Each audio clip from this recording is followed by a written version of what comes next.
Hey guys, welcome to the RoundTable. Here at the RoundTable, we continue the conversations that we have had from Sunday morning and how you can have practical ways to help every person take their next steps towards Jesus together. Hey everybody, welcome to the RoundTable, episode number 45. And as we were talking earlier, the significance of 45. Trump, President 45th Trump, president. right? Yeah. Everybody put their flags on the back of their trucks and drive around and blow diesel out the back. Thank you, right? Brandon. Thank you, Brandon. Yeah. See those flags around town? You've already heard that story, right? I don't know what it means. Somebody was. No, I didn't. You haven't heard the story? No. So I'm driving with Sarah back to her house one night, and there's a Let's Go Brandon. Oh, is that what it is? Yeah. So it was in the yard, and I thought somebody from Huntington County named Brandon was getting elected. Oh. So I was like, who's Brandon? she told tells you me the story. the whole story behind it. I was like, Yep. wow, shows my ignorance in all of these things. But anyway, we're just thankful that you joined us, whether you're listening or watching online through our YouTube. We're just glad that you're here. Give you a quick update, like who are we as the Roundtable, kind of how we're ever evolving. You know, that's the one thing. We've changed a lot. We'll continue to change. It's part of it's my personality, and part of it is feedback. Right. So we're getting feedback that would say, you know, and responding to what we're doing, which I think is always really important, you know, to be able to take an opportunity to say feedback should not guide, but solidify. You know what I mean? Like too many times, so we're just going to do what everybody wants us to do, you know, and so go back and forth. But I think there is some taking feedback to solidify, like, we are headed in the right direction, you know, like this is, you know, the place that we're supposed to go. So anyway, we keep ever evolving it. And one of the greatest evolutions that's happened to the podcast is guests, right? So now we have guests on all the time. And so if you're watching and or listening, here's the deal. Jenny isn't here today. And in true Jenny-esque way of telling us that she's not coming, so she sends us a text, and not just like, hey, I'm sick. It's, hey, I'm sick. I feel like I got hit by a bus, and I can't remember what the other thing. Oh, and then she self-diagnosed herself with strep throat. Oh, wow. So, yeah, so she's out of sorts. So she is not happening out today. Yeah, so she's out today, not with us, but we do have Lance, and again, another one of our famous guests. Oh, please, right? stop. No, people will learn this. Stop. No, wait. That this is true. Other times we kid about it. You know, like we call Rayanne famous just because she's been on a few times, but you're like seriously. Stop. No, let's do this. You might not be completely famous, but what is happening right cool now? Stuff happening. What is happening right now? People better get your autograph early. Oh, please, right? Because this is I'm saying, listen, and all joking aside, what we are going to talk about and what you're doing and the project that you are taking on. I mean, it's pretty. Excited. It's pretty incredible. So we'll let you hang for a little bit. It's called a teaser. Yeah, but a good teaser. Yeah, but we love it. Like again, and I think everybody, you know, hearing this will love the project that you're going to be taking on. But one of the things that we've added to our segments that people have liked is talking about current events. And so yesterday, Monday, when was it that you sent the text out like, hey, we should probably talk about this? That was early yesterday morning. Because it happened because on... What's today? The Oscars were Sunday night. What's today? Today's Tuesday, right? Oh. Yeah. I was asking that same question this morning. Like, Still got COVID brain. What day is it? What day is it? Because what were they? Oscars were Sunday night. Oscars Sunday night. Which, 10 people watched it, apparently. Well, now I guess the it's ratings. viral, though. Oh, now it's Right. because of Will Smith's little slap that he did there with Chris Rock. Right. So he just took over. Took over the whole thing. Which is kind of sad because, I did, all honesty, I watched the first 10 minutes of it. Did you? Of the Oscars. Okay. Right? And back in the day, it used to be a fun thing to watch. Right. Back when it was legitimately about the art of film and everything. Now it's been taken over by, really, rude stand-up comedians and all that. So these three people walk out, they start just making fun and just awful, commentary. I clicked off. I'm like, this is boring. Really? This is boring. That 10 minutes. quick. So later that night. Well, hold on 1 second, because we haven't done a good job you can't really take this in for what it's really worth until you know who Lance is. Oh, okay. Because again, tell us a little bit about you so that they can understand your view or your lens, because you're not just somebody watching TV. True. You know what I'm saying? Because you come from so I teach film. Yeah. I'm a film producer. Right. I'm a film professor at Huntington University. Right.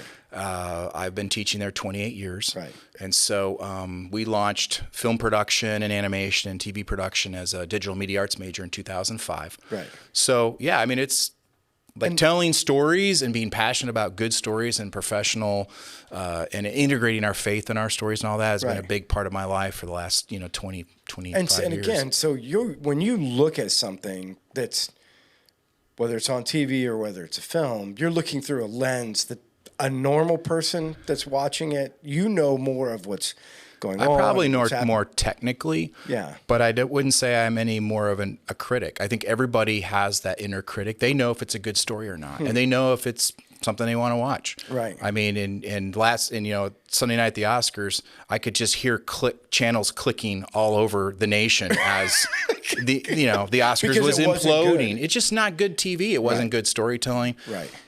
Hollywood's so in love with itself. They haven't learned any lessons through COVID. There was one film I was really excited about. Okay. It's called Coda, Children of Deaf Adults. Okay. Is this the one that I was reading on my phone? Is this Apple did this one? Apple did it. It's a beautiful film. By the way, independent film, super low budget, no big stars. Hello, that's what I'm trying to do with the film that I'm trying to produce. So Mary and I watched it a couple months ago. I studied it. I'm like, okay, this is doable. This is doable. Okay, now what's it called again? So Coda, CODA. And it's about Children of Deaf Adults. Okay. And it's not a documentary. It's an actual story. Okay. And it's on Apple TV. You can watch it. So it's like, and it won Best Picture of last year. No. Like it took of all the films that are out there, and there weren't a lot of great films, but this was a good one. It won an Oscar for Best Film. So just like to give me perspective, so children of deaf parents. So are the kids always deaf? No, the kids are not always deaf. As a matter of fact, in this story, one child was born deaf, and one is not deaf. Oh, really? And so she grew up in a deaf family, and that's her coming of age through that and dealing with a deaf family and representing her deaf family and still accomplishing her goals, and yet maybe sacrificing for the family and what that looks like. Right. It was a great story. It takes place in Maine. Yeah, just out of curiosity, because I think I'm allowed to say this, like the thing you're doing in Arizona, right? Another like Huntington University. We started a whole new Arizona center, right? But the film media center in part Arizona. Is like huge. 150 students That's out there. That's what I'm saying. Like it's what I was getting at is it's become very attractive. Whatever you it guys is the are largest doing, major on campus. Right. The Digital tons media of arts. people are attracted to what you're doing. So what attracted you to get into it? Like, I guess I've never heard you talk about this. Why did you get into it? I grew up, my parents were pastors, and they were rural southern Michigan. And I grew up in a very conservative home, and I don't blame them for this at all. They were doing what they thought was right in the late 60s, through the 70s. And we didn't have a TV. They didn't believe in having a TV. No TV, no playing cards. Was it really? No playing cards at all. That's the Miss Janet. Can you? My mom should be here right now because she's not into that at all. I mean, she would care less about that now. No, I know. No TV, no movies. Really? Oh yeah, you don't go into the house of the movie theater. You don't darken your shadow should not darken the doors of a movie theater. Because movie theaters are viewed as evil. I think it's viewed. Yeah, I think. I mean, I'm trying. I think fundamental Christianity viewed those behaviors as like Las Vegas. Really like carnal, corrupt your soul kind of stuff. So fundamental Christianity back then would say that TV is corrupt. No, I think my parents pushed that part a little harder than most.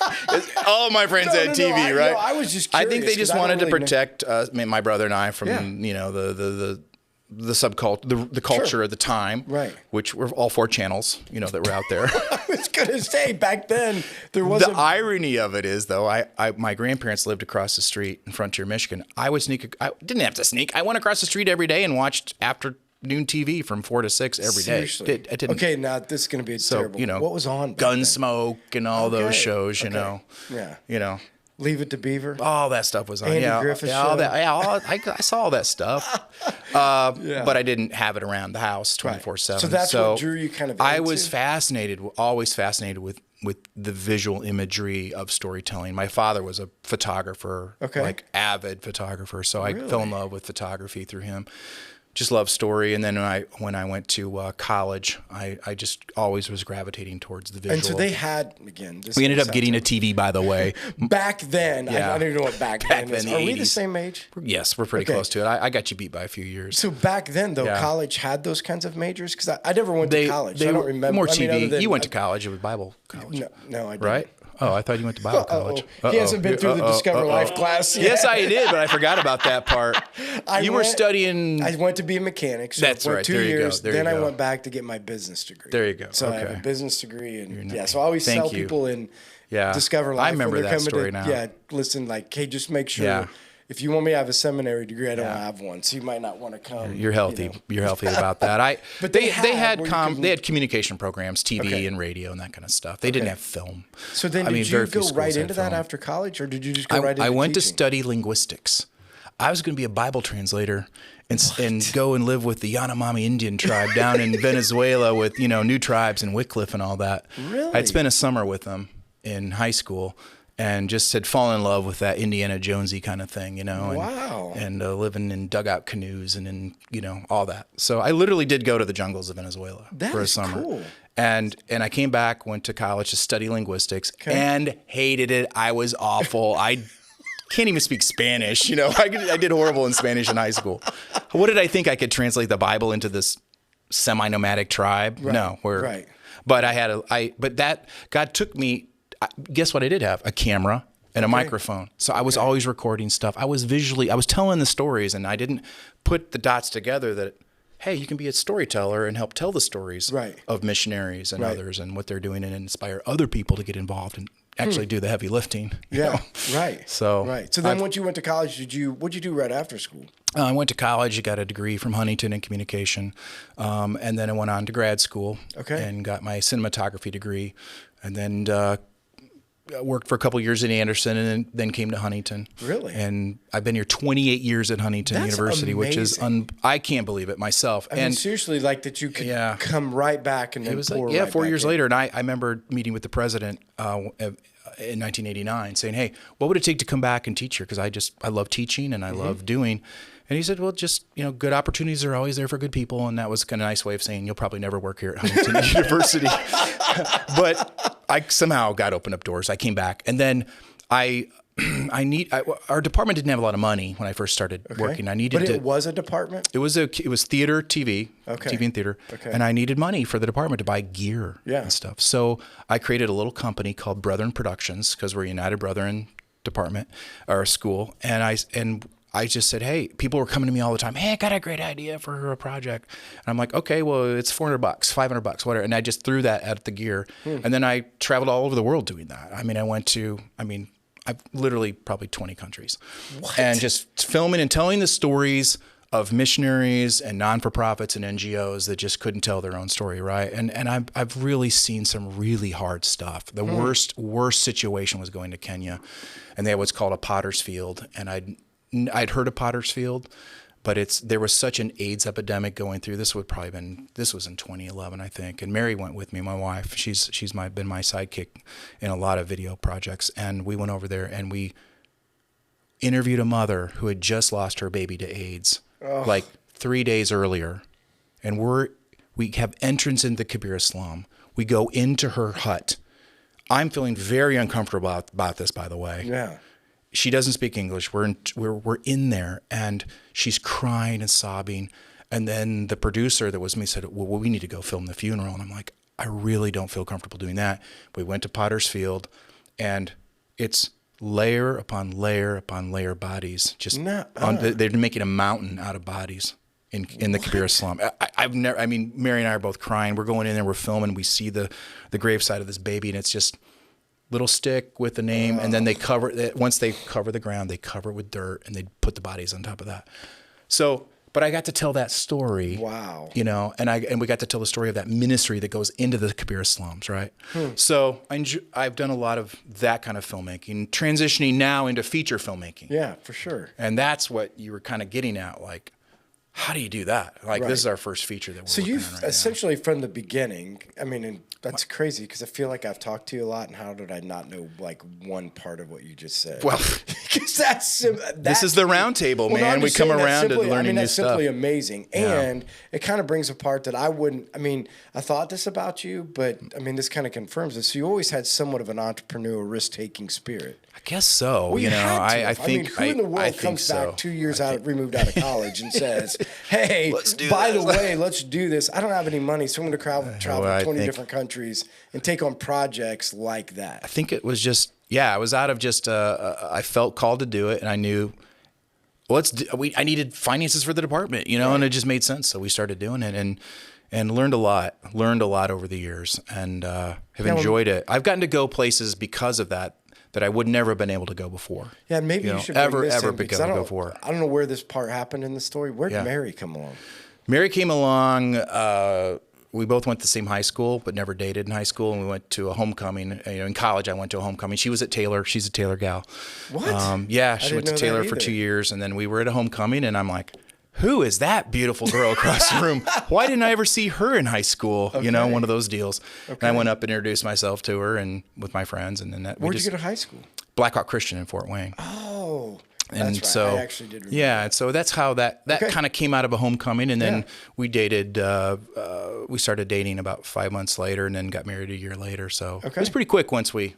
Yeah. Once you know, you know. I was going to say it's the best way, right? I think so. Jacking around waiting just causes more problems. No. Like if you know you want to marry him, let's just get it done. Yeah, get her done. Man. Don't burn with passion. You know, and she took a risk with me, man, because I pulled her out of Taylor. We went to grad school, and then she finished up at Huntington. Okay. And now she's a therapist, master's degree, and she's like, I tell her every day, you're saving people's lives. I know. I just teach students, you're actually doing the real work. You're saving people's lives. It's just done in a different way.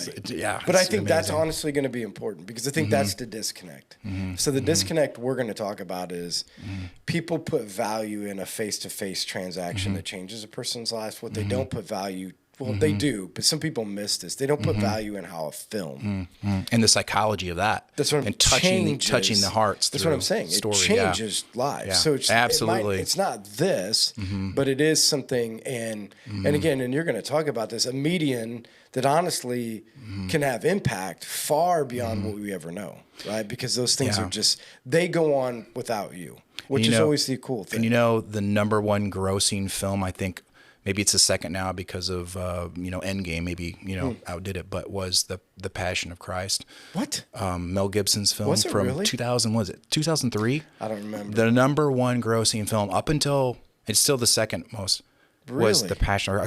I mean, it doesn't get more biblical. Oh. Whether you agree with Gibson's interpretation of, he took some liberties, the teardrop, all that kind of stuff. But if you haven't seen that film, it's a powerful film. Right. I went and saw it 4 times in the theater. Right. And now every time I watch it, I can't help but get choked up to see. But that was Mel Gibson's bringing that. And there's a second one coming out, starring Jim Caviezel. Again. Really? They're filming the second one. Well, it's funny what you just brought up is this whole idea, especially when it comes to media, right? So media and books a lot of times, but probably media more because nobody reads, has Sadly, this they should be. I know. But there's like, instead of seeing the beauty of the film and the story and what's going on and what's actually happening, they pick certain things. Sure. Yeah. They get hung up on stuff. Because I was the same way with The Shack. Like I read The Shack.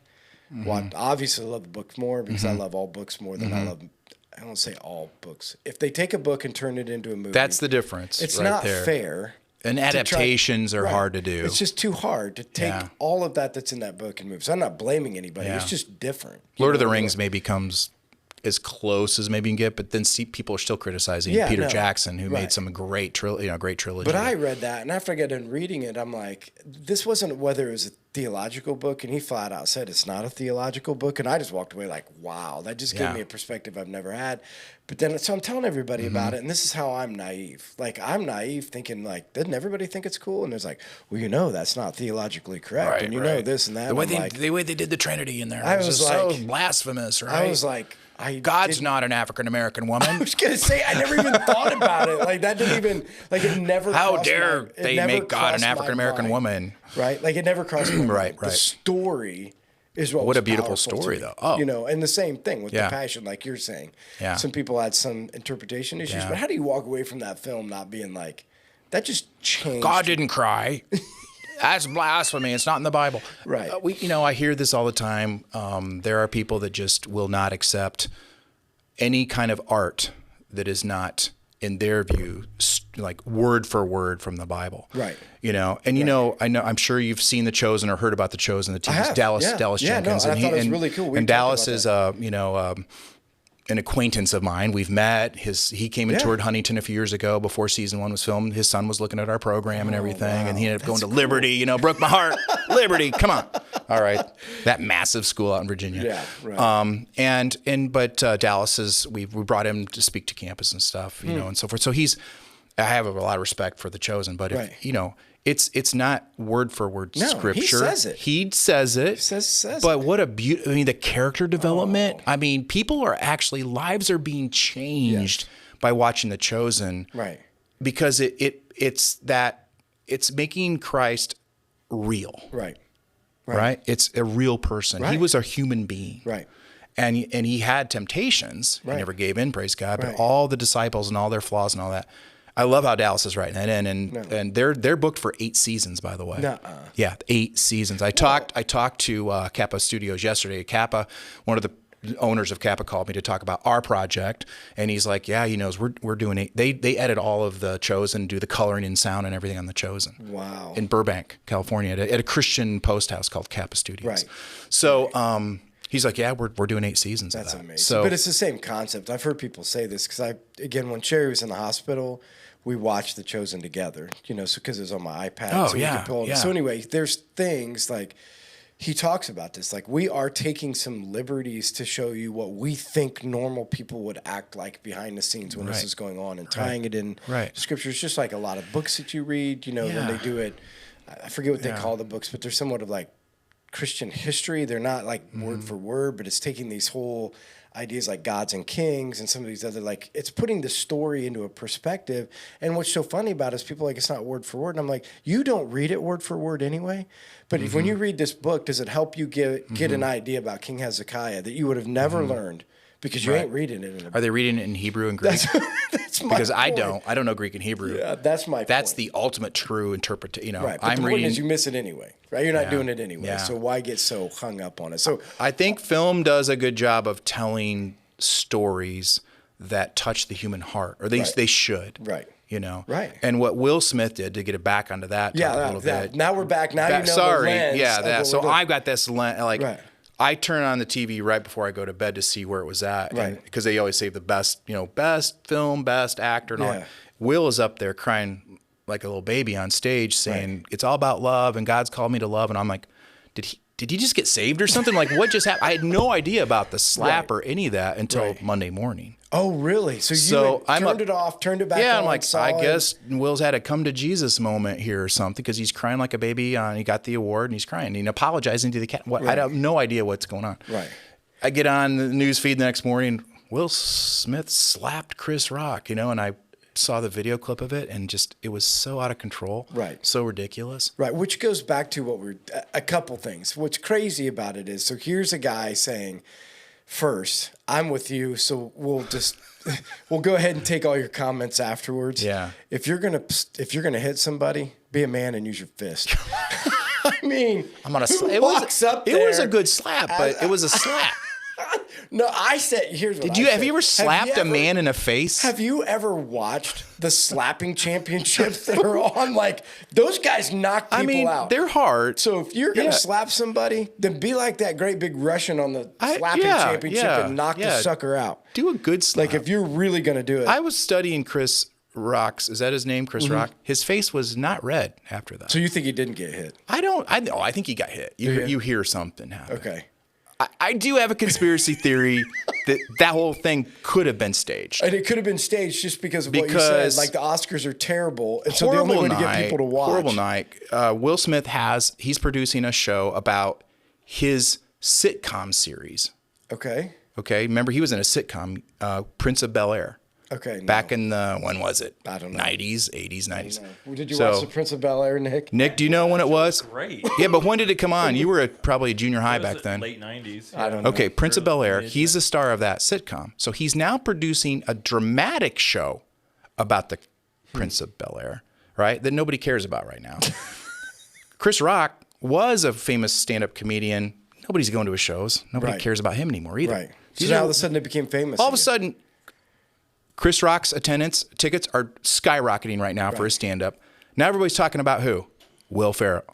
Will Ferrell. Oh my gosh. Talking about Will Ferrell. 5 pounds. Will Smith. Baby Jesus. Yeah. Prayer from Will Smith. That's a Freudian slip. Will Smith. He's the talk of the town, and all press can be good press for you to cut through the clutter of Hollywood. Right. But here's the thing, that it was a selfish move on his part. Yeah, for sure. It took away what any honor could have been given to a great film, Coda. Right. And it also really robbed the Serena sisters and that whole family, because he won a Best Oscar for playing the dad in the Serena Williams movie, right? Yeah. I said it took all the spotlight even off of them. It was a selfish thing. Right. He claims it was for his wife. Right. I don't buy it because of his Hollywood. Him and his wife have this very open relationship. Yeah, that's apparently. what I said when you sent me the text Monday. I'm like, I better read up on this, because here's the problem. That's not protecting your. This is what's happening in my life right now. So I always get books because I like autobiographies. So Steven downloaded two, because we all share the Audible app. I know it's cheating, but we do it anyway. So he downloaded Coach K and Will Smith. So he was listening to Will Smith. I'm listening to Coach K. I'm finishing up Coach K, just getting ready to listen to Will Smith, right? So funny, because Coach K is now in the Final Four. You know, you don't think about him for a long time. And now Will Smith slaps somebody, you know, and we get into it. So I'm reading about him now before I even get to the book. And it's saying, oh, yeah, we agreed to just be able to have sex with anybody. Like, we're married. Absolutely. You know, and then they got to this place in their marriage where they couldn't figure out why they couldn't get along when they were sleeping with other people. Can you imagine that? I know. They don't trust each other. That's what I'm saying. And What's then the problem? He's going to go up with an open hand and slap somebody. Because Chris Rock makes fun of his wife's that hair. You let, just think about this for a second. So you're going to let somebody sleep with your wife, and you ain't going to do nothing about it. So you're not going to do anything. This just shows. No, it's. Because I'm going to say something I'm going to get in trouble for. That just shows what kind of a little man you are.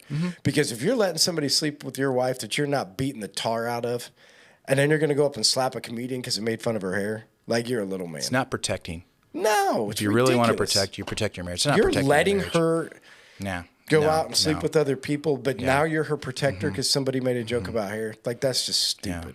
But it goes into what you said, like Hollywood in general. Hollyweird. You know, they're out of touch, and I think it really was on display. This whole thing's on display. I don't know where. I can't imagine anybody else walking up on stage at a big event like that and not getting, bull rushed by security. Right. Okay, especially after the slap. You don't get bull rushed, nothing. Right.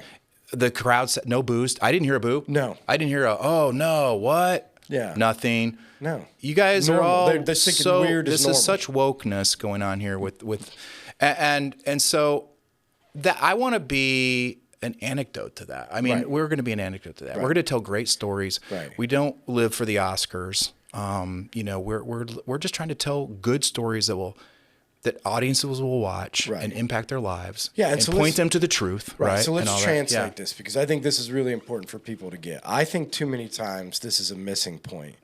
So you can sit around and complain.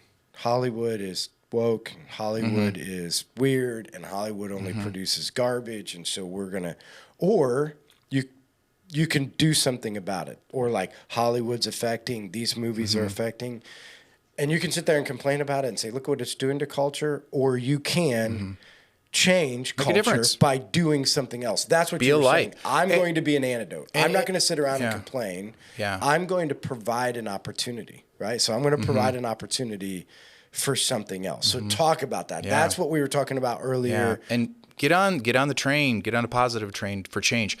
And when we say Hollywood, honestly, there's probably 300 really awful people in Hollywood. Okay. Total, right? Right. And I don't know, Will Smith may be one of that 300. I don't know, because I've never met him. So he might be an incredible person. He happened to be drunk that night and lost it, right? I think there was some alcohol probably involved in that slap. No, but the vast majority of people, and I used to go out to LA once or twice a year to meet with my students, my interns, and all that. To encourage it. And the vast majority of people working in the industry are awesome people. Right. They're great. They're just like us. I mean, they're real people. They get up, they're paying their mortgage, they've got debts, they're trying to do the craft the best they can. Right. There's probably 300 people that are just insanely selfish people, Right. and they make the stereotype. Okay. Right. So the point is, but that's what so now you've said, okay, listen, I'm going to do something about it. And this wasn't like, oh, it's just easy to do something about it. This is what I'm saying. It's a big risk. It's a big step. It's a huge step of faith. Yeah, because we were sending kids to Hollywood every year to intern out there. Right. And when COVID hit in 2020, they sent our kids home, the internship, and it was a Christian organization that we were sending them to. They said, sorry, COVID, we're shutting down. And they shut down the program. We had baked that into our curriculum. Right. And my film partner, Matt Webb, and I, we prayed and fasted about it, and we really felt led that, and God really, I don't hear God's voice a lot, but I felt in a direction. He said, hey, stop sending kids to Hollywood. Right. Bring industry professionals to Indiana. Wow. And start making feature films here and train them here. You don't have to go to LA anymore. LA is not the end all place. So we launched that curriculum last year, and this is our first semester right now. We got 20 seniors studying their final semester, being mentored by industry professionals from all over the country. Internationally, I have a German professor that's helping out, and we're making our first feature film in May. Yeah, and so of which Life Churches have played a really cool role in helping us get that. Well, and again, so let's for sure, this is who Life Church has tried to be for a really long time, and this is the. Sometimes Nick doesn't get noticed, because nobody ever sees Nick. I see Nick. Anything that he's doing. I'm looking at him right now. So Nick, handsome man over there.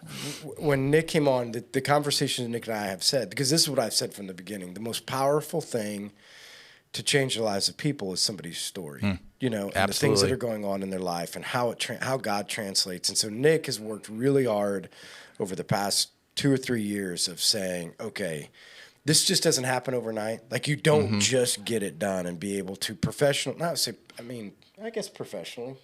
Like we try. Yeah. So, work really hard to produce something that's not just an iPhone video, but work really hard at trying to tell a story, how to promote a story. And so we've been passionate forever. And so when you came and said, hey, we want to tell stories, me personally, I'm like, it's the coolest thing ever that you're going to do a feature film, because I think it's awesome, and I think it's the one thing the church runs away from sometimes and just says, well, culture does it, so we can't.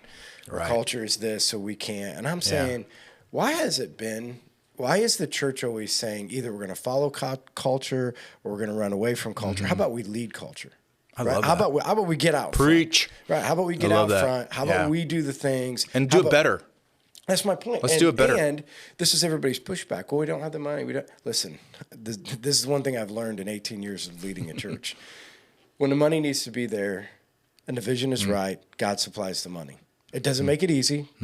As you have said, you're out raising money. I'm friend-raising and fundraising. Yeah, and that's what I'm saying. And in this process, I mean, that's what people need to know is like, when you see a vision, I think this is important. When you see a vision, you need to support it, because these are people taking risks. Like, these are people getting out there that want what you want, but you can support it in a different way. Lance is out front trying to change culture, but it's flat out. If you want to be ahead of culture, let's just not talk around it. It takes money, and you got to have money to be able to do it. You're so right about the stories. And I heard one time that somebody said that those who tell the stories shape the culture. Yeah, amen. And our testimonies shape culture. Absolutely. One of my favorite services to come to at Life Church, and we've been coming here. Man, I think it's been 8 years now. I can't believe it. At least 6 or 7. I don't know. I've lost count. Yeah. Is the baptism Sundays when they play the testimonies of the videos and everything. Nick does a great job, and his crew does a fantastic job. I mean, if you've watched Life on Sunday morning, multi-cameras, look at this setup right here, three cameras going on right now. I know. And all that. We're in a studio, really behind the scenes. This is a lot of work, and Nick's done a great job putting this together. So kudos to you, brother. It's putting funny it on when you over bring there. people in here. Yeah, like they don't believe it, do they? They walk in there like, oh Yeah, I wish we could reverse shot. And You would show, just like, never know. Like, show you would this. never know. But so let's talk about, or let's introduce what you're doing. So do we have a video that introduces the like what he's doing? Or how it, or do you want to say we it? could talk through it. He could play the trailer if he wanted to. I mean, we're shooting our first feature film. It's titled Wayfaring Stranger, and it's about a wayfaring stranger, and it's based on a true story of like a broken down, washed up country singer named Glenn Frank, who really connects with this family, and it happens to be a true story of my life. So it's my mom and dad in rural USA trying to build a new church based on 4 little tiny churches. Right. And this is set in early 70s. Right. And I don't know if Nick's got the trailer or not. If He wants to play it. We can be playing that while I'm talking over it. But and there's a character named Lance. That's me. Hello, I'm the Does one it of the say kids. that in the trailer? Yeah, it doesn't say my name or anything like that. Okay. No. But it's a kid that wants to learn to play rock and roll music and wants to break out of this and kind of coming of age a little bit. And and he meets Glenn Frank. And Glenn plays guitar, he plays Willie Nelson and all this stuff, or back then it had been Hank Williams and stuff. And and I was fascinated with Glenn and his story, but he was the town drunk, and he helps. The church was going to implode because they had all lined up to build this new church. People sold all their, antiques and everything. They raised like $10,000 to get the church off the ground. And then their contractor had a heart attack and everything was going to go back on, contractors showing up, and they were going to lose the property, the church, everything. My dad got on his knees and prayed at the church site, and within 2 minutes, 3 minutes tops, Glenn Frank drives across the field in his old beat up car. Now, in our particular trailer, it's a 1969 orange AMX, which we're not going to use that car, but it's what I had last summer to deal with. He barrels across, gets out, and says, "Hey, I hear you need help. I'm looking for some, volunteer to help with the church site." And, my dad and the church had prayed for a miracle. I don't think they thought God was going to send them a broken down alcoholic country singer to the site. And it was about transformation in Glenn's life and in the church's life, because they had to learn to trust this guy. Right. And he had to learn to trust them. He didn't feel good enough to go to church. And how many people do we know that I've heard that I don't feel like I'm good enough to go to church. No, Glenn didn't feel good enough to church. Within 2 weeks, he got saved, gave his heart to the Lord, and immediately sobered up. And then 8 weeks later, he got killed in a head-on car crash on a stormy night in April of 1973. His sister, was a waitress at a country club in Adrian, Michigan.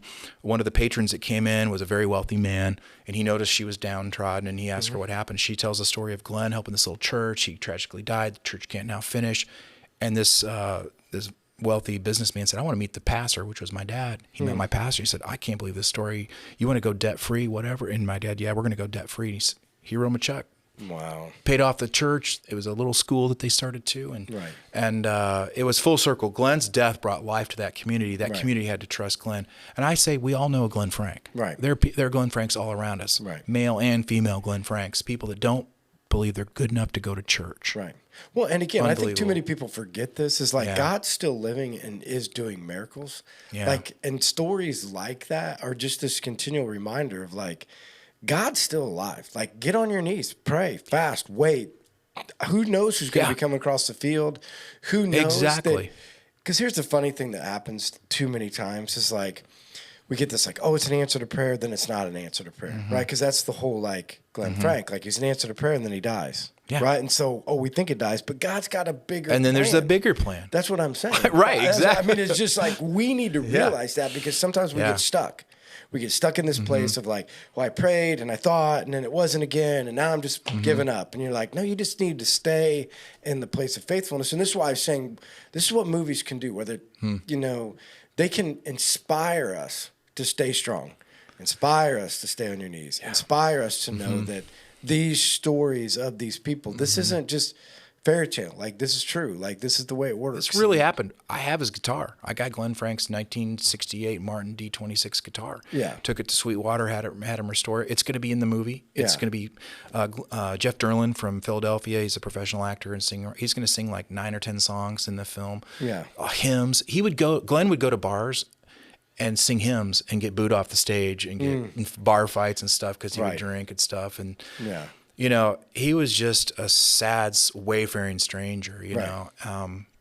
Right. Yeah, I think, I would ask people to pray for the project. Right. We start filming in May, and we've still got some casting to do. We're trying to cast a couple recognizable names and so forth, and still fundraising some. And I think April's going to be a big month for that. Yeah. And but more than anything, I want the impact. We're training the next generation of filmmakers, to go out there and make a difference.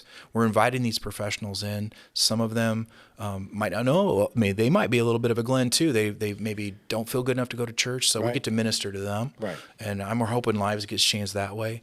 Because you're approaching it too like a business for mission. Yeah, exactly. Like, listen, you're telling a story. Not everybody on the set is a Christian. They're not. Right? So that's my They're point. not. It's like you're telling a story. Yeah. And so it's just twofold. That's why I was saying this is so powerful. Yeah. Like, I don't know if everybody gets this. Like, I think that's the whole thing, because I'm sitting here saying, if we could listen to the vision, money should never be an issue. You should just have everything you need. Right. Because that's the point. Like, you're doing it, like, think about purposefully the way that we spend our money and the things that we support, because we need to do things that change lives for, an end result. And so it's not only just the movie, the end product, it's the people working on the movie, these young kids who are trying to say, is there another outlet other than just Hollywood? And nobody. Can we tell good stories? Right, we don't that's have what to I'm do garbage, and fight for that, fight for the good stories. We created a film company called Forrester Film. Huntington we're the Forresters. Yeah. But we created a company called Forrester Film. It's LLC. Right. So it's an independent entity.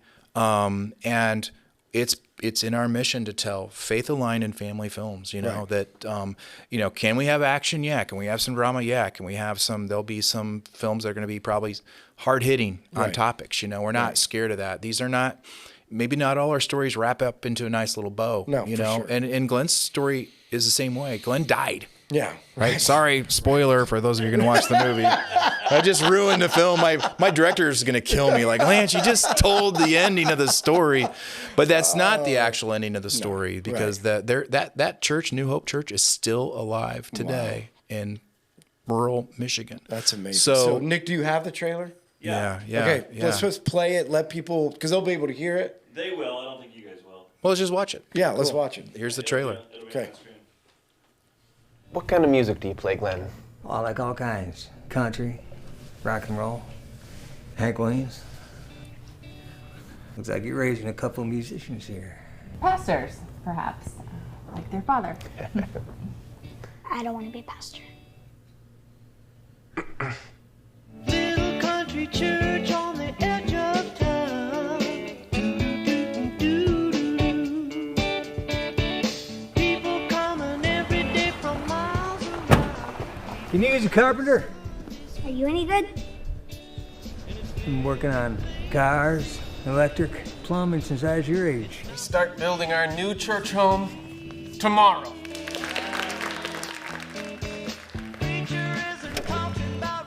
It's the devil's music. What about Jesus Rock? Well, it's hippie music. I'm tired of hymns. How can I really learn music unless I play other stuff? They just want to praise the Lord. And it's very plain to see. Is that alcohol? Hey, little preacher. Thought I was your apprentice. Mr. Glenn is moving to Detroit, but didn't even bother to tell me. What happened to your eye? That was a performance-related accident. Yeah, so again, you guys that were watching it can anybody else see it? Yeah, it's online. I mean, Okay. we could Yeah, put we the should link up probably at put some a point. link or Yeah. something so people could go Yeah. on from the podcast and be able to see it. So Because just to be clear, we didn't film it yet. Yeah. We filmed last May all the juicy scenes of the screenplay. Right, We filmed right. all the beats, and so most of those actors are all coming back. Right. It'll have a little different look, but that's set in 1973. Right. And so everything you saw there was circa 19. Even that that lemon peeler Right. Schwinn bike there, which Right. most guys had a banana seat bike, right, in the Yeah. 70s. And I would say, again, so if we can, I mean, I know nothing about technology, but if we can put a link with the podcast. That'd be People can great. Go there. I and bet then Nick can do again, that. We can do that. Nick 'cause is able to I do just don't think anybody gets, like, because I always hear this, like, when people talk about it, and it's just not true. It's like, well, maybe it was true, but it's not true of this. Like, every time it's a Christian film, it's crap. Right? I mean, I've heard people And why say is that? I have Why- no idea, honestly. But I because think you don't- do. I think you do have an idea. Go ahead and You tell do me. have an idea. Why I'm asking you. Because some of them were a little not quite to what you would be used to. Yeah. Because I think we're pretty forgiving. Yeah. Like, honestly, I think Yeah. pretty forgiving, but some of it's just like, okay, but this is not. Like, I mean, you've talked to me about this. You just watch what the trailer is. This is not that. Yeah. Like, this is high quality, great story, incredible I think it's stuff. story. I think a lot of faith aligned and faith films are very popular. By the way, they draw audiences, and I mean they can do well. Right. But I right. think when I've heard people criticize Christian films, it's because, in my mind, in my humble opinion, the story isn't as truthful as it could be about the human condition. Yeah. Okay. Right. Right. I think a lot of times, and that's what makes The Wayfaring Stranger, I think it's going to be a powerful film because it is based on a true story. Yeah. Real pain and suffering, you know. Yeah, so let's do so- this, Lance. So once people watch the link, or people that are, if you're viewing and or listening, how can they? So you've already identified they could be praying for you guys, praying for the That's casting. number one. What else? Absolutely. What else can they do? Honestly, to We be need able- extras Okay. in the film this May. We need to fill out a church. We need a you saw the baptism right there. So we have to have people at a and my father did river baptisms. That's how they did it back then. They would dip you in the river or pour over in the river. Yeah. We're going to reshoot that scene. Okay. I actually have video of my dad doing that, and we're going to try to recreate that. It was a very moving experience. Right. And then we're going to do. We need to pack some churches with extras. Okay. So we need about 50. We have a bar scene. That is actually a bar in Huntington, and we have permission to film there again. Yes. Yeah, and it's. Do you need any extras in the bar? We definitely need extras in the bar. I want to wear All of a my sudden, cowboy everybody hat. shows up for that. I'm just saying, I want Yeah. to be able to go somewhere where Yeah. I think I'm walking in with my cowboy hat. There, you're in, man. I think need you it'd be there. better I need in you the there. bar than in the church. It's at Market Street Bar here in town. That's what I'm saying. And Brenda's Pretty close to here. Brenda, Brenda's fantastic. She's owns the bar, and her kids own the bar now. They've been so helpful. So everybody in town is so great Right. because this town isn't jaded yet. You know, they haven't been jaded. They haven't been hurt by the industry. Right. And we want to make sure everybody loves the experience. But so we need extras. Still closing the gap. Still raising some money. Anybody, it's a tax donation. It's a donation. So Right. they'd be So how do they donated get to. a hold of you for this? Because again, it's prayer, Yeah. it's extras, it's money. Just so how do they through get the in through touch the with you? website that Nick will whatever put up. link that they put on that's the- all there. My contact information. Okay. They can donate if they want to. Right. It is it's taxable donation, or people can invest in it as well. Right. It's our proof of concept film. I was in Nashville a couple weeks ago, pitching to PureFlix Digital, Right. pitching to a bunch of, and they're all like, "This is amazing!" Like literally, even the PureFlix guy said, "Yeah, talk to me when Yeah. you're when you get the film done. Talk to me, Right. Because we're looking for distribution now, Right. And the goal is to make enough money to make the next film and the Right. next film and the next film, and the next film. Right. So Yeah, I just think it's cool. Like, if you want to be on the ground level, you want to believe in something. If we want to continue to do something that's, because again, I'm always about like do something that changes the world. And so think big. Well, I want to thank you, Mike, and the church for being very supportive of it. You have been great. I think your leadership, your passion is to let people pursue their gifts here at Life Church, and that's what I've seen. That's how you've grown this church to one of the largest churches now in the area. And I know you're not about the numbers. You've already preached about that, but there is evidence in the fact that people feel the freedom to come here and pursue their gifts, Right. And you've let the arts do that, Right. and filmmaking is a big artistic expression of faith journeys, and I want to do more of that too. Yeah. So we'd love, again, Yeah. people get on board, follow the link. Yeah, please do. See, again, if you're coming to Life Church, look up Lance, try to get, again, I know his meetings are already packed, but if you're really serious about it, and you have the building. I need to be old able to- cars. Yeah. I don't need souped up cars. Terry Eads, bless his heart, man. Yeah, I told him, I and all of a sudden he know. goes, "Well, could you use this?" And this gorgeous I know. orange Yes, truck. I know, he drives it to from small 1972 it's or 3, perfect. and it's like legitimately nothing's been done to this truck. Right. And I think that's going to be Glenn's truck. Yeah, no. I mean, again, this is the looked at real it and I was deal. like, It's I like, wonder if you're going to use it for that. 'Cause and then he it's sends cool. me a text like, "Could you use these old license plates?" I'm like, "Terry, you're seriously coming on board as an associate producer now in this project." And so we need a bunch of old cars, just to fill a church parking lot full of cars. I mean, you saw, Chris Steffen's tractor. Yep. That was his, Yep. 410. Is I'm saying it right? I Yeah. don't know. It's Yeah. it's an old tractor, Right. And everything's got to be that circa 70s vibe, Right. Right. So So look you up, be a part of Yeah. it. We want to be a part of seeing this Yeah. go and then continue support through that. So kind of transitioning into that. So we do have to answer a question. So we did have to, we tell people like, listen, make sure you send us feedback. You know, you listen to the podcast. We want to hear your feedback, but we also want to try to figure out questions because we'll answer this question. And I think you're going to be a great one to kind of evaluate, you know, this question we got from one of our. So this is a question that somebody gave in. Yeah, somebody sent this in. So there's a phone number. That's how it works, right, Nick? Yep. So there's a phone number that people can send questions into, feedback. We send like, hey, there's guests going to be coming on. Do you have any questions for them? You know, so they do that and or feedback through the YouTube. Oh, cool. You know, so we're trying to grow that, you know, that audience. And then we'll go into, hey, how we're talking about Revelation, what it looks like. So the question is, yeah, we have more than that? Yeah, I got one. I got one for Lance. Oh, go. Let's do the Lance one first. Okay. The Lance one is from Lisa Leist, and she says, who inspires you most to be the best version of yourself? Lisa, that's a great question.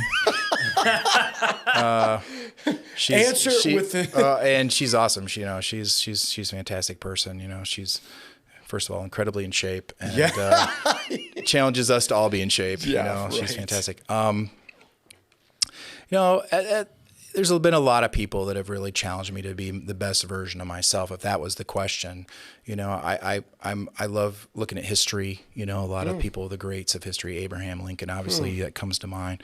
But you know, I would say more recently it was some of the humbleness of my family above, my Grandpa George, and who I just observed having quiet times in the morning, you know, by himself. And he was not, you know, 8th grade education, right? Wow. But he lived out his faith. And the older I get, the more I see simple pleasures. Right. So. Well, and if your wife's listening to it, you might want to mention her.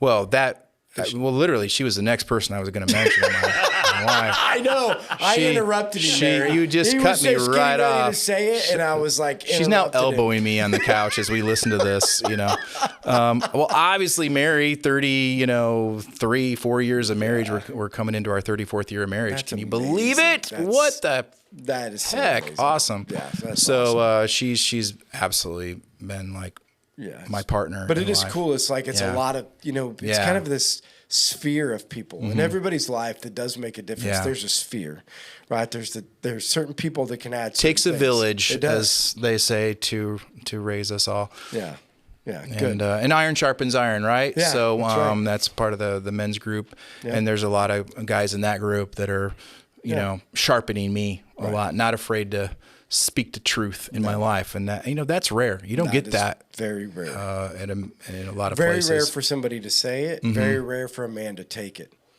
Right, you know, those two without things. getting Men don't do a good job. They're like, I want to be better, and I'm like, well, can you hear this? And real men don't slap. Yes. Amen, brother. Okay, so then we do have another question from one of our listeners too, which is. So this one says, on several of your podcasts, you talked about Yellowstone. So I watched 4 episodes, and the amount of time I had seen all of Beth's body.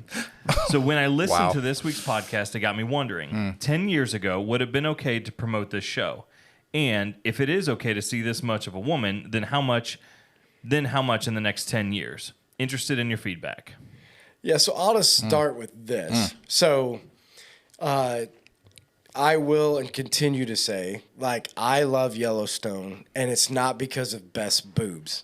You know, so the question being, I get what he's saying, because last week's podcast we just talk about how like things have changed over the years, but you know, inside of Yellowstone, the thing that I think about now, whether this is, you know, we'll get it through the true person who understands film lens, is that the storyline of Yellowstone is what's interesting to me. And I said it from the first time we watched it. We started watching it when Sherry and I got back from being out west. So I got back from being out west. I was doing marriage counseling with the couple that said, well, did you go to the Dutton Ranch? And I'm like, what was the Dutton Ranch? And they described it to me, and we start watching it, and everything that They're like, you went to Montana and didn't go to the Dutton Ranch? Yeah, so everything that we experienced out west was exactly what the movie portrayed.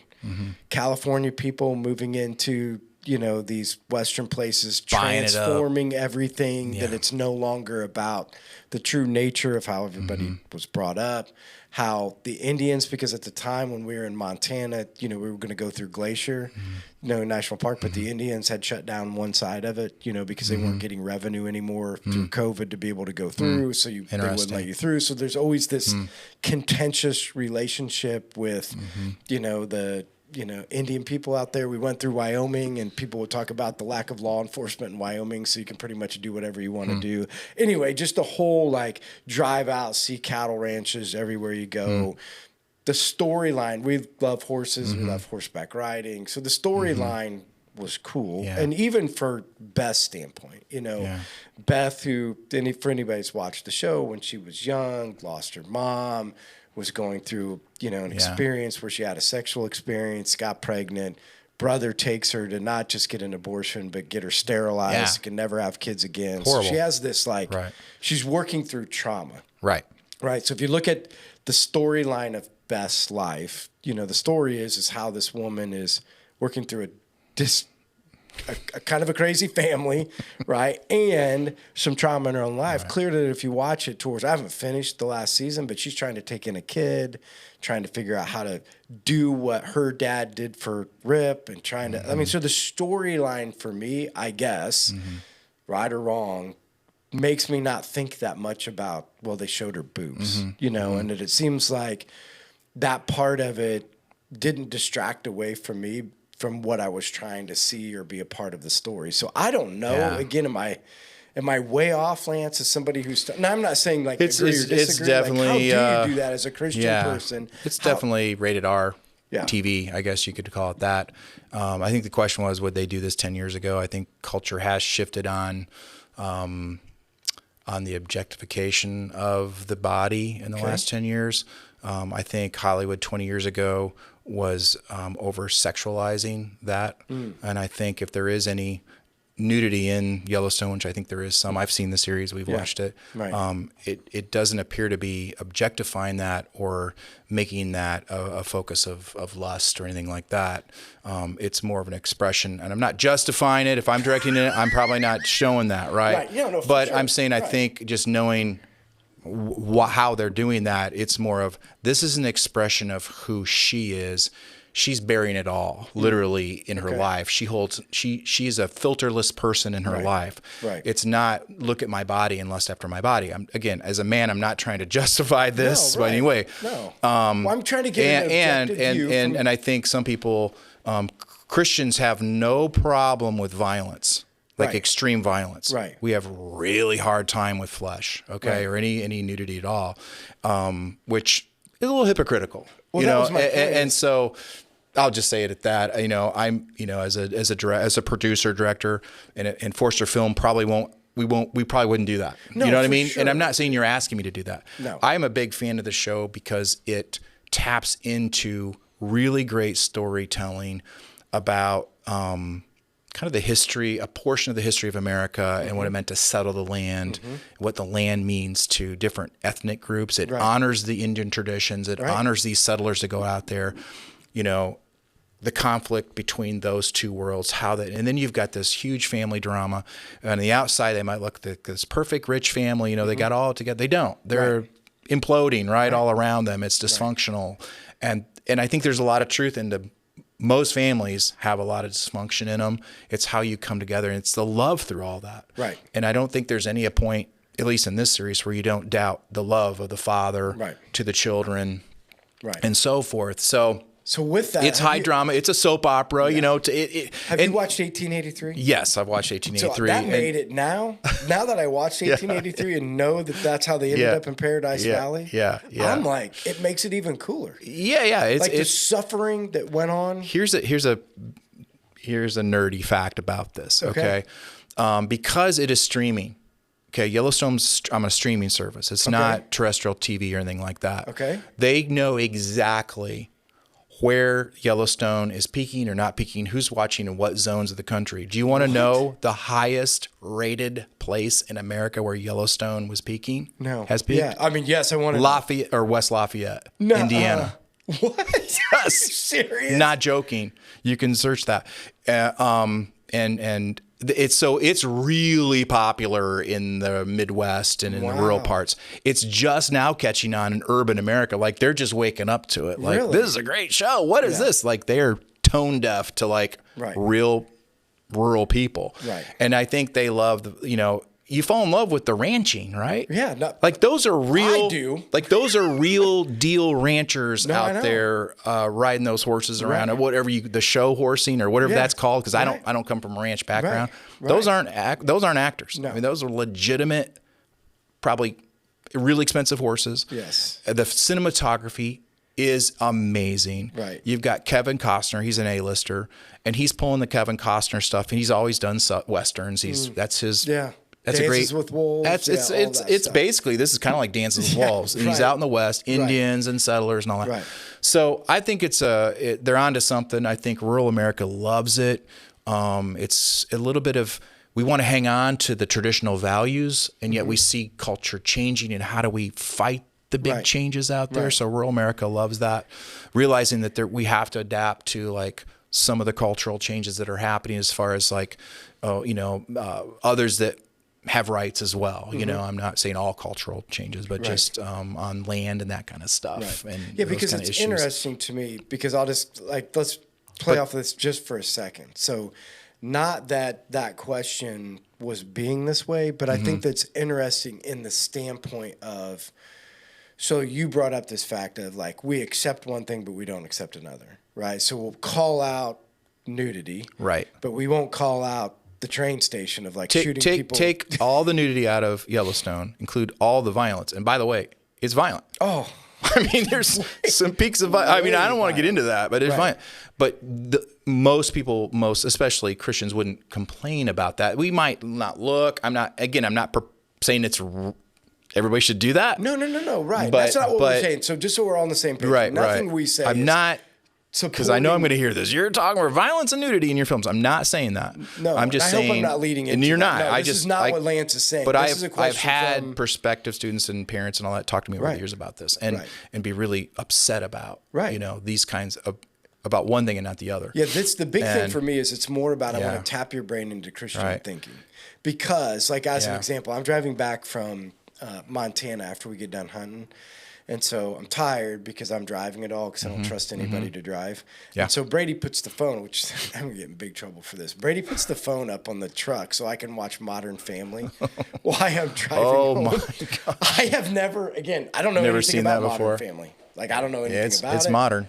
And I'm seriously laughing my butt off. It's one of the funniest well-written shows ever. It's hilarious. Yeah. And I know when I talk about it, people are going to be like, so you're a Christian and you support it? Yeah. Well, and I'm like, I don't know what to tell you. He put it up there. It was absolutely hilarious. And it's tapping into real issues that we're all dealing with, no matter what flavor you're going with on that. Right. On the family, what are modern families? But it's a reality. So there are modern families. My point just was is I got done with it, and after I was done laughing at it, it does bring a real perspective to what really is happening in the world. Whether you want to agree with it or not. Like this is truly what is happening, and the question isn't support or not support. The story is talking about what's happening in culture, and you can sit there and complain about it, or you can do something about it, right? Like we can, you know, that's just what I keep coming back to, and that's why again, sometimes I feel like we get caught up in this idea of like, because of something that we're supporting it or not supporting it. The big thing is I'm just trying to get into the Christian mindset of like,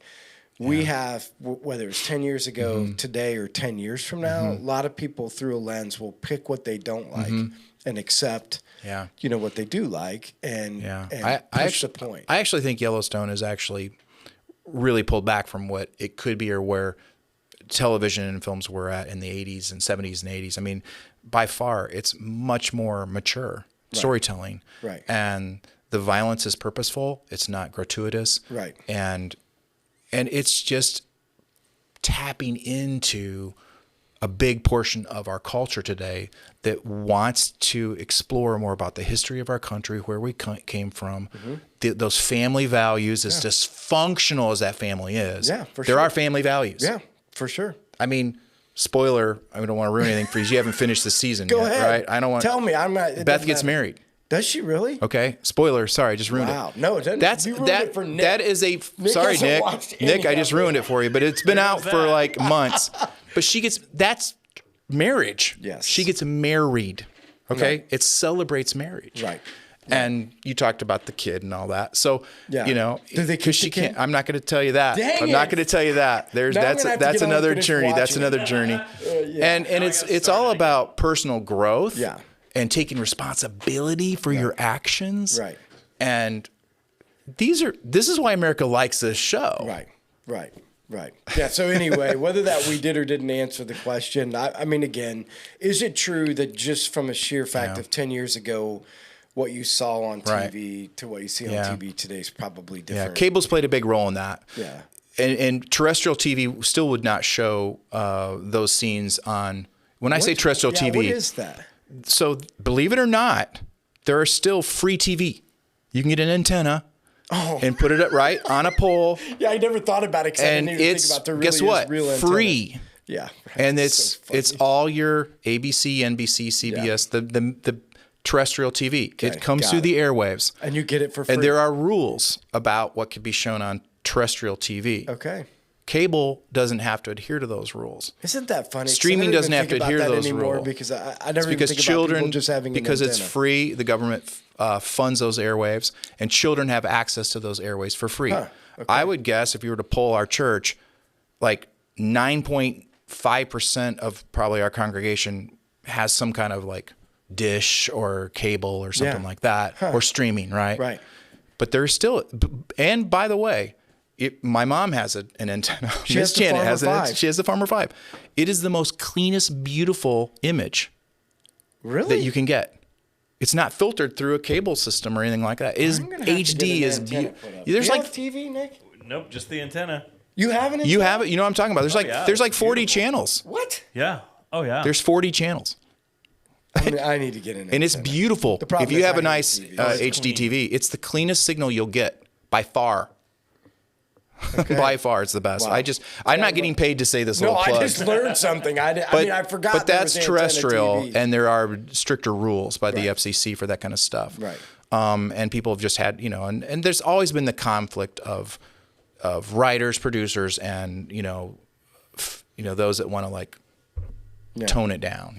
You know, that's always a conflict. Yeah. So let's end it up with this. So we are in Revelations. We've been talking about this in Yeah, church, let's get right? back to Revelations. So we've been Revelations 4, right? Yeah. So we've been talking about Revelations, and so Revelations 4 and 5 are okay. not the same, but Yeah. again, both of them are when he visits heaven, right? So Mm-hmm. it gives this view of what heaven's going to be like and what he sees, and then we take that from that, and then what can we learn? But I want to hear from you, like growing up, or your understanding of heaven. Has it evolved? Mm-hmm. Has it been something that from when you were a kid has evolved into what you believe today? And Yeah.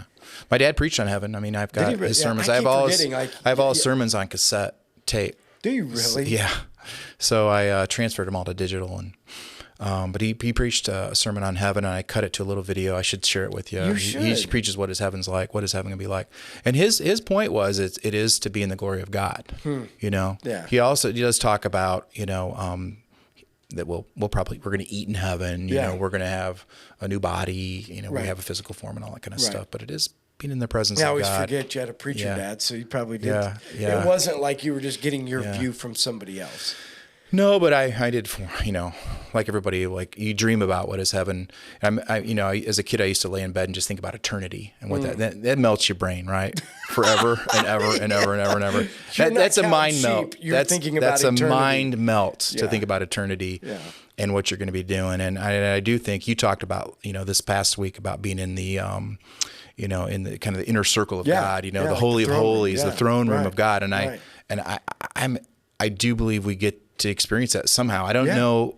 I personally don't know if that's where we are 24 hours. Well, if there is a day in heaven, I don't know. Yeah, I don't know if we're there. And if we are, great. That's where I want to be. Right. Well, I just think there's this combination. I think what John was trying to portray, because Randy Alcorn's book on heaven, I think is probably one of the most exhaustive like goes through all of the process and doesn't just like throw it out there and say like, this is what I think. I mean, he pulls scripture in to make it. And that his big point was, yes, when you're in the throne room and when you're in the presence of God, all you can do, like everybody else, is worship. But there will also be eating, working, there's serving. banquets, Yeah, I mean, you're going to be also out doing things. And so I think that there's this mix. I think the big thing I was trying to get at, and this was really a message to myself, is that, you know, part of my view of what I wanted to see first, even though it's human nature, did identify. And again, this isn't about whether I will or won't, because people ask me this. So you don't think you're going to see Sherry? So you don't think? I'm like, no, that's not what I'm saying. I will see Sherry, and I will, you know, talk to her in heaven. The point is if I want to see her before God, there's probably a worship problem. You know what I mean? Like if that's the first thing that I want to see, then it might signify that there might be a little bit of a worship problem in my own life. But I think there's going to be the both and, you know. I think you've had so much loss. You have. You just have. You know, parents and your wife, and I don't know how you would not want. I would. No, I'd I be know. like, that's man, they're going to be waiting for me, right? Yeah. You've had that fantasy that you shared I know. the dream, the vision you had about that. Right. That they might not be. Well, and again, I You know, think they might not be there waiting for you. But the biggest thing on the other I think side. that what needed to be fixed in me, and I don't know about anybody else, and this is why, you know, when I preach messages, most of the time I'm just preaching to myself anyway. You know, but the thing that I had to work through was just this, is that every account of somebody that was in the presence of God responded the same way. Like, and then somebody who went, Paul, who couldn't say it. Yeah, you're not allowed to, he for whatever comes reason. back, and he says this all the time, and I could never understand this. Like, to die is gain. Like, I can't wait. I'm yearning for the end. I can't wait for Jesus to come back, or I can't wait to die. And I'm thinking, how do you get to that point? Because that's not me. You know what I mean? That's hard to get to that point. Like, wow, I hope Jesus returns tomorrow. You know what I mean? Or it's hard to get to the point of like, yeah, I'm ready to go. You know, because it's so much fun here. I'm not saying it's not bad. I mean, there's not bad stuff, but let's just be realistic. We have no way of knowing just how amazing it is. Right, that's what I'm saying. Life right? down here isn't that bad. Yeah. You know, the point of it is life isn't that bad. So at the end of it, I always struggled. But what Paul saw, which none of us have, was the both and. What earth was and the glory of what earth was and the created things that he made, but he also saw the throne room of God. And so I would guess the same thing. Like if I would be revealed that, it'd be like, oh yeah, I come back, be done. I'm ready to go. You know, I'm ready to Not go sticking because around that's home. Yeah. And this is not. You know, and he says those things. And I think that's what I was trying to help us get our mind wrapped around is that no one's going up there wishing that they could come back. You know what I mean? They finally got home. I don't think a lot of people have an eternal perspective. You know, we're more temporal. Right. It's today and now, and we don't think that eternal perspective, where we're going to spend eternity. Right. You Right. know? And this is just preparation. It almost to get doesn't feel real to think about. It is very real. There is a real place. We're going to go somewhere. Right. Right. Nick, did anybody, It's gonna be- when you were growing up, did you have a view of heaven that's changed? Did it like, or have you thought, did you think about that when you were a kid? Did you think about that when you were younger? No, I didn't know Jesus when I was a kid. Okay. Even when you came to know Jesus, though, was it like, did you think about heaven at all? Or No, did you not have a a whole thought lot. about what you thought heaven would be like? No, I read Revelations when I was real young. Oh, that's scary. That's scary. Real young in faith, and How it was did like, that happen? well, I was just reading. We need a Nick cam because it's just we need a Nick cam right now to see. No, I know. It was, I mean, one, it was terrifying, and two, it was really hard to understand. So I just stayed away from it for the longest time. It's Okay. like, Yeah, I've heard of some new Christians. They jump into Revelations the first thing they read. And I'm like, no, Yeah, do that's not a read letter. that. That is like the yeah. Yeah, once you start seeing stuff with eyes all over it, you tend to be in heads and dragons, and you're thinking, this ain't working. you know. I wrote my dissertation on the X-Files, by the way, the TV show The X-Files. Did you really? Yeah, and in it are all these aliens. Obviously, that Okay. was the show, and it's science versus faith, right? And there's 7 different types of aliens. But as I was researching it, I couldn't help but discover what the Bible says about UFOs, right? Because it's talking Ezekiel, wheel in the wheel, and all that. Yeah. So I think there's all these heavenly realms happening, and I'm getting a little bit off here, keep but going, 'cause this is what people know. Wait a second. You need to backtrack and say what you just said. You're studying the X-Files, and the Bible talks about. The Bible talks about alien craft. There you go. It's there. I mean, you can't deny it. And eyeballs all over the wheels and the wheels and the wheels and the mechanics and how it goes in all these different directions. Have you guys been at all paying attention to pop culture the last year, especially during COVID? Everybody's seen alien spaceships right now. It's not even it's just, oh yeah, they're out there. Yeah, sure. I am legitimately telling you right now, the Navy has come out with, here's stuff we've seen. We can't tell you what it is. No. And they've released footage. Everybody's got cell phones now. They've got ships floating around it's not even mysterious anymore. They're out there. I need to watch TV. So I actually need to see things. There are sightings of these ships and paranormal stuff, and I think it's it could be top secret military stuff, obviously, that maybe we got from space. Space, who knows, from heavenly realms and stuff. No, seriously, I want to know what you really think about this. You think that we might have military things that we got from UFO people? Absolutely. I do think that's a possibility that maybe came from these heavenly realms, these creatures that are, it talks about that. And there were sightings back then. They didn't know how to describe it. Right. And now we have possibly this technology. Maybe I should watch the X-Files. Oh, yes. I'd come over and watch the first season with you. I haven't watched the whole season, but all of it. But I've seen 232 episodes, I think. What? Yeah. Seriously? But, there's a lot. Okay, where do you watch it at? It was on Netflix, and it's on various channels, Hulu and stuff like that. I mean, I own the DVDs, but okay. But I used to teach a class on it and everything. It is because it's science and faith, and that intersection of science and faith. And you've got one of the characters who's the FBI agent just chasing after the spiritual, and you've got the scientist Scully her job was to disprove all the spiritual and the supernatural, and she can't because it's there. And you can't deny it. Right. So, there's goofy aliens and stuff out there, and a lot of it's government conspiracy stuff. But Chris Carter, the writer, he was Catholic, grew up Catholic, tapped into that back in the 90s and stuff. We could have another whole podcast. That's a whole nother show.